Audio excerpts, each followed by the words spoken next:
ଓ କଣ ହେଇଛି ନେଉଳନ୍ତି କଣ ହେଇଛି ଅଇରେ ଟୋକା ଆଜି ଯାଏ ତୁ ମତେ ଏ କଥା କହିଲୁ ଚେକି ରଖିଛୁ ଏ ବୋଉ ତତେ ମୁଁ କଣ ଲୁଚି ବାପା ଲୁଚିଛି ନା କଣ ଦିଟା ଦିଶୁଛି ଆଉ କଥା ଦେଇ ପାରିବୁନି ମାଳ ଆସିକି ହାଜର କଣ ହେଇଛି ଦେଖ ସେମାନେ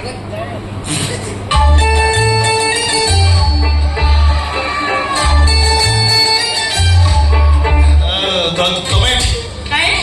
ତାକୁ କଣ ଆମ ଘରକୁ ଆସିବାକୁ ମନା ନାଇଁ ଯେ ହେଲେ ସିଏ ଟି କଣ ପାଇଁ ଆସିବ ଏଠି କଣ ପାଇଁ ଆସିବ ମାଉସୀ ଭଗବାନ ନିଜେ ପଠେଇଦେଲେ ଖାଲି ସେଟିଂ କରିବା ଦାୟିତ୍ୱ ତମର ଯାହା ଅସୁବିଧା ହବ ଆମକୁ କହିବା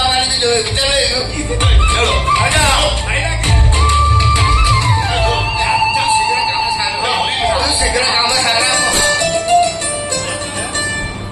ସେମାନେ ଗଲେଣି ଆପଣ ଉଠିଲେ କାହିଁକି ଆପଣ ଆସୁନାହାନ୍ତି ତାକୁ ଏ ଘର ବାହାର କରିବାକୁ ତୁ କିଏ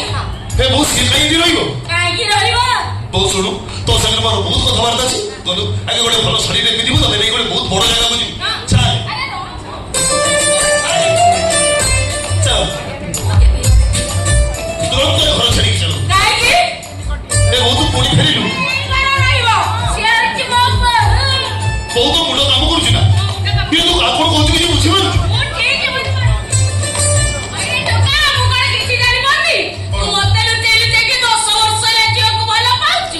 କେତେ ବର୍ଷ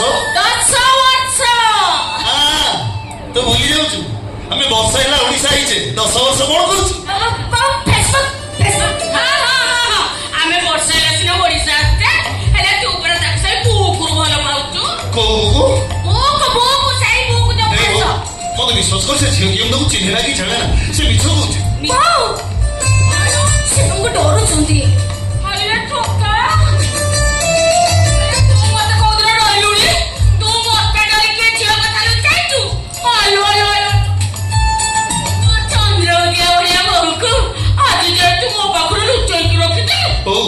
ମତେ ବିଶ୍ୱାସ କରୁଛି ଯାହା କହୁଛି ମୁଁ ମିଛ କହୁଛି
से कथा कौन मत कहू पड़ो न कहले मुझे जानी केमती मो कौन भगवान ना तुम गोटे पुअटी सब रहुची मत डाउट होची माने गोटे सुंदरी झियो तम पछरे पड़ी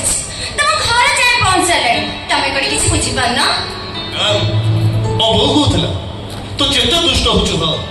किंतु तोते सदा करिया पई गोटे मां ता झियो को जन्म करी सारी केवल सेही पाए ए झियो मान को मु आड़ आखिरे भी चाहे